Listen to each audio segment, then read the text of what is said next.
तो प्रयत्न का पार्ट 2 हम पढ़ते हैं। तो हमने पिछले पार्ट में आभ्यंतर प्रयत्न को पढ़ा, जो कि 5 प्रकार के होते थे: स्पष्ट, ईषत् स्पष्ट, विव्रत, ईषत् विव्रत और संवृत। तो हमने 5 प्रकार के पढ़ लिए, जिसमें हमने स्पष्ट वर्ण में स्पर्श व्यंजन, ईषत् स्पष्ट में अंतस्थ व्यंजन, विव्रत नंबर 3 याद रखिएगा, स्वर कितने 3, तो सारे स्वर विव्रत में। ईषत् विव्रत में अंतस्थ का अपोजिट क्या होता है? ऊष्म वर्ण। तो ऊष्म वर्ण किसमें आ गए हमारे? सिर्फ याद करने के लिए बता रहा हूँ मैं आपको ट्रिक टाइप की। तो ऊष्म वर्ण हो जाएगा अंतस्थ का। तो ऊष्म वर्ण किसमें आ गए? ईषत् विव्रत में आ गए। अब आपका संवृत बचा पंचम, उसमें आपका ह्रस्व आ यानी कि छोटा वाला आ किसमें आ जाएगा? संवृत में। तो ये तो हो गए थे हमारे आभ्यंतर। अब इसके हम बात करते हैं बाह्य प्रयत्न। कितने होते हैं? एकादशतः 11 प्रकार के। कौन कौन से? विवारः, समारः, श्वासः, नादः, घोषः, अघोषः, अल्पप्राणः, महाप्राणः, उदात्तः, अनुदात्तः, स्वरित इति। ठीक है, तो ये होते हैं हमारे 11। कहाँ तक होते हैं हमारे 11? यहाँ तक। एक बार देख लीजिए: विवारः, संवारः, श्वासः, नादः, घोषः, अघोषः, अल्पप्राणः, महाप्राणः, उदात्तः, अनुदात्तः, स्वरित इति। ठीक है, ये हो गए हमारे 11 प्रकार के। आप इनको याद कर सकते हैं। ठीक है, कैसे? देखिए: विवार, सवार, श्वास, नाद, घोष, अघोष, अल्पप्राण, महाप्राण, उदात्त, अनुदात्त, स्वरित। ठीक है, एक सांस में आपको याद होना चाहिए। इसके बाद हम बात करते हैं इनको याद कैसे करें या फिर इनको पढ़ें कैसे। ये याद करने वाली चीज नहीं है, ये समझने वाली चीज है।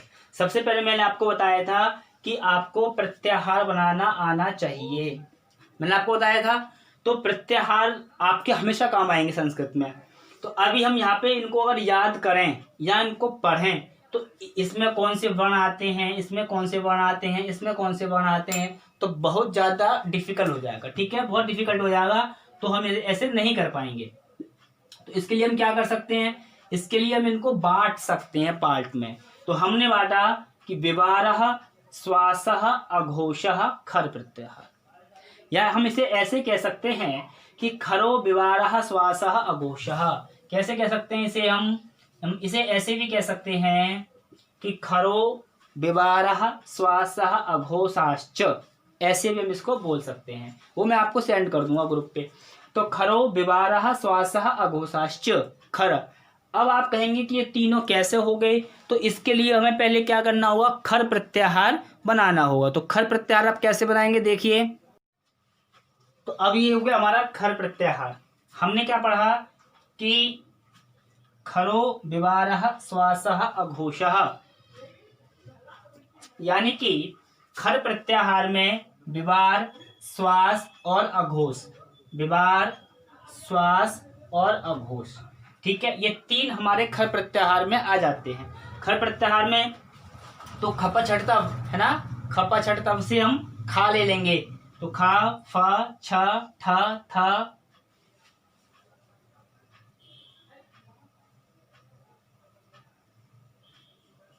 च, ट, त। वा को नहीं काउंट करेंगे, क, प, या को काउंट नहीं करेंगे, श, श, श, और ये आपका ये वाला रा। तो कितने हो गए? ये 13 हो गए। तो खर प्रत्याहार में 13 वर्ण आते हैं। विवार, श्वास, अघोष में कौन से आते हैं?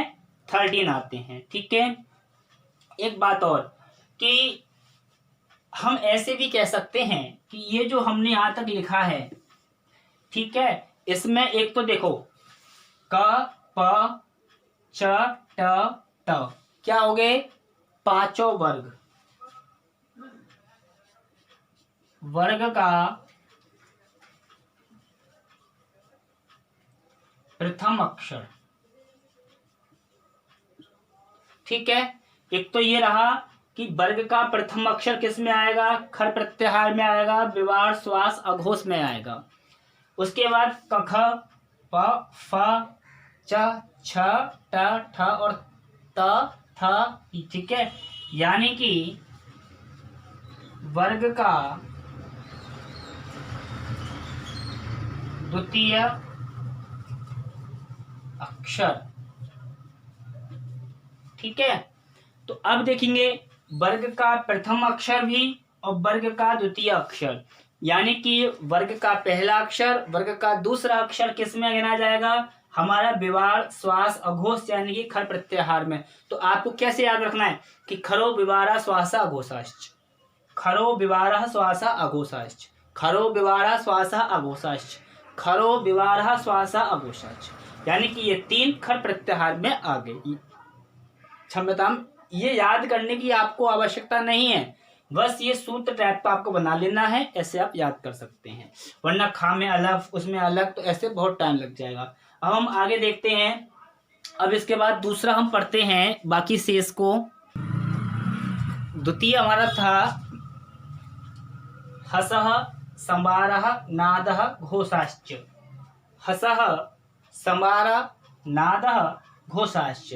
3 हमने पहले पढ़ लिए थे, विवारः श्वासः अघोषः, इसके बाद हसः समारः नादः घोषः, मतलब ये क्या है? प्रत्याहार, संवार, नाद और घोष। फर्स्ट बार में ये हो गया था, ये हो गया था और ये हो गया था, सेकंड बार में ये और ये। ठीक है, तो संवारः, नादः और घोषः। ठीक है, ये 3, इन तीनों को हम इनमें कौन कौन से वर्ण आते हैं, कैसे इनका विश्लेषण करेंगे, पेपर में आता है तो हस प्रत्याहार से। ठीक है, अब उसमें क्या था? खर प्रत्याहार, वर्ग का पहला अक्षर, वर्ग का दूसरा अक्षर खर में आता है। अब इसमें है हस प्रत्याहार, तो हस प्रत्याहार कहां से शुरू होगा आप जानते हैं वैसे तो क्या, ठीक है, बनाइएगा फिर भी। तो हय वर्ट के हा से, तो हय वर्ट के हा से ह या व र टा को नहीं काउंट करेंगे, ल रा को काउंट नहीं करेंगे, य म ग ण न मा को काउंट नहीं करेंगे, झ भ यहाँ को छोड़ देंगे, घ ढ ध सा को छोड़ देंगे, ज व ग ड द। ठीक है, ये वाला श आ जाएगा फिर बाद में। तो ये उनकी संख्या कितनी थी? त्रयोदश। इनकी कितनी है? 1 2 3 4 5 6 7 8 9 10 11 12 13 14 15 16 18 19 20 21। ठीक है, ये कितनी है? 1 यानी कि ये 21 प्रकार के, वो आपके 13 प्रकार के, ये अब इसमें देखिए। ठीक है, अब इसमें क्या आ जाएगा? एक तो हमारे सभी क्या आ जाएंगे? अनुनासिक।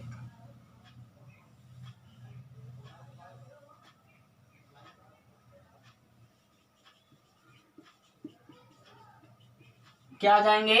हमारे सभी अनुनासिक।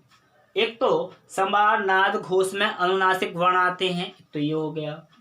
उसके बाद आपका या वाला ल,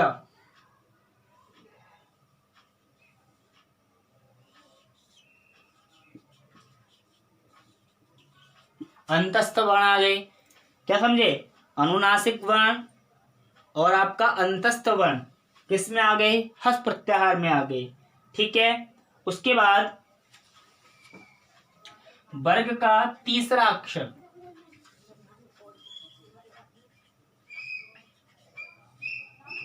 ठीक है,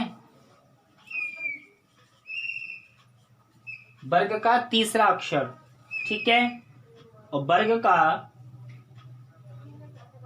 चौथा अक्षर। ठीक है,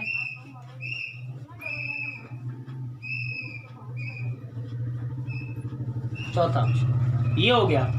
ये आपके क्या हो गए?